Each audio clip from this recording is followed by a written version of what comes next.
In 2003, LEGO was losing nearly $1 million every single day. Not over a quarter, not over a bad year, every single day. Inside LEGO's headquarters in Billund, Denmark, something was deeply wrong.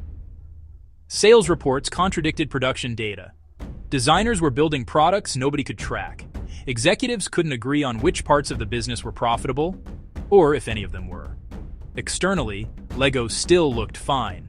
Bright boxes, smiling minifigures, full shelves. Internally, it was chaos.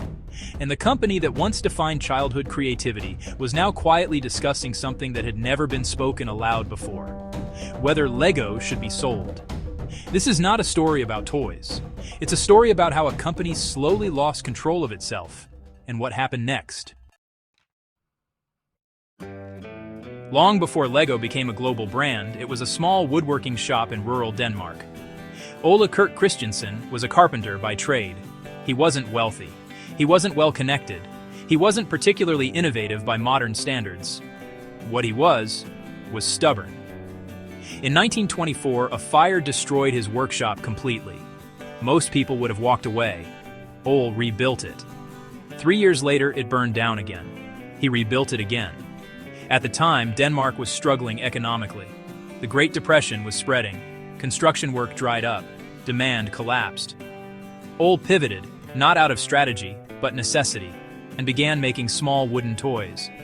They weren't flashy. They weren't cheap. They were carefully made. In 1934, he named the company LEGO, short for Leg Godt, meaning play well. There was no grand vision, no long-term roadmap. Just a man trying to survive. The real transformation didn't happen until after World War II. Plastic was emerging as a new material. Most manufacturers saw it as cheap and disposable. LEGO didn't. In the late 1940s, LEGO began experimenting with plastic injection molding. Early versions of LEGO bricks already existed elsewhere, but they were poorly made and loosely fitted.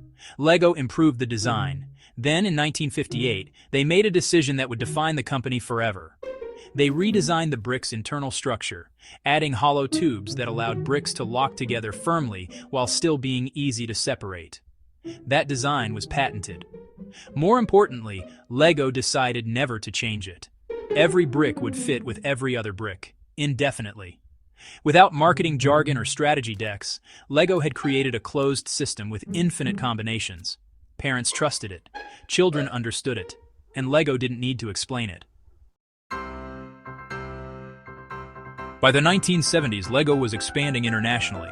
By the 1980s, it was dominant. LEGO sets weren't tied to screens. They weren't seasonal. They didn't expire. A box bought in 1985 could still be used in 1995. Or 2005. By the 1990s, LEGO was everywhere. Homes, schools, toy stores across continents. Children didn't just play with LEGO, they built identities around it. Cities, space stations, worlds. LEGO had done something rare. It wasn't selling products, it was selling a framework for imagination, and then slowly it began to drift. By the late 1990s, LEGO had become extremely confident. Almost too confident, actually. Executives no longer asked, "What makes LEGO work?" Instead, they asked, "What else can LEGO become?" The answers to that question expanded the company far beyond its core. LEGO moved into clothing, watches, video games, theme parks, lifestyle products, and media production. Internally, creativity was celebrated, but discipline wasn't. Designers were encouraged to push boundaries, and new pieces were invented constantly. Sets became more specialized and less reusable. What once felt open-ended now felt scripted. Children could still build, but not endlessly. And LEGO didn't realize what it was losing. As LEGO expanded, something critical happened behind the scenes. Manufacturing exploded in complexity. LEGO was now producing thousands of unique molds, thousands of unique parts, and dozens of new product categories. At one point, LEGO had over 12,000 different types of pieces in production. Each one had its own cost, logistics, storage, and forecasting requirements. The system that once made LEGO efficient was now suffocating it. Even worse, Lego couldn't tell which products were profitable. Accounting systems weren't built for this level of complexity. Decision-making became guesswork. Executives relied on intuition, and intuition was failing. At the same time, children were changing. Video games were rising. Screens were everywhere. Attention spans shortened. Lego responded by trying to compete, not by strengthening its core, but by copying trends. More themes, more gimmicks, more licensed content done poorly. Instead of anchoring creativity, Lego chased relevance. Sales softened, costs surged, losses appeared, then accelerated. By 2003, Lego was in serious trouble. The numbers were no longer abstract. Debt was rising rapidly, cash flow was negative, and losses reached $1 million per day. Banks began asking questions. Internally, there was confusion, fear, and denial. Lego had grown so complex that, honestly, no one truly understood the full business anymore. At the highest levels, the unthinkable was discussed: selling Lego. For a family-owned company tied to identity and legacy, this wasn't just financial, it was existential.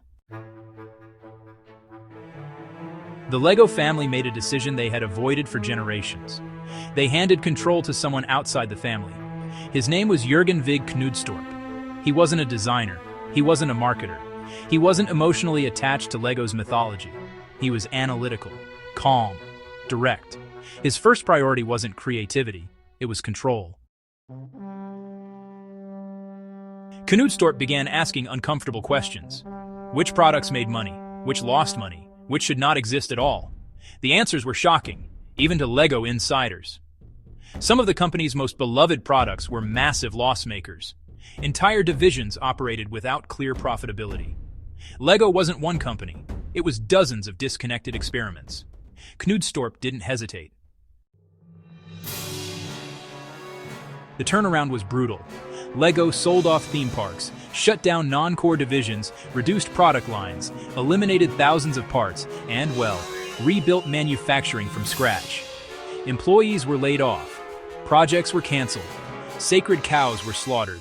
To outsiders, it looked like Lego was shrinking, but internally, it was finally stabilizing. As complexity disappeared, something else happened. Lego rediscovered its core. The brick system returned to the center. Sets became simpler. Pieces became reusable again. Themes were built around creativity, not restriction. Lego wasn't trying to entertain children anymore. It was giving them tools again. During this period, Lego noticed something unexpected. Adult fans, AFOLs, were building astonishing creations independently. Entire cities, machines, art installations. Lego hadn't designed them, so Lego changed its approach. Instead of controlling creativity, it opened the doors. This became Lego Ideas, a platform where fans submit designs and vote. Lego would manufacture the best ones. Control shifted outward, and it worked. Lego didn't abandon licensing. It refined it. Star Wars was rebuilt around Lego's system, not layered on top of it. The result was explosive.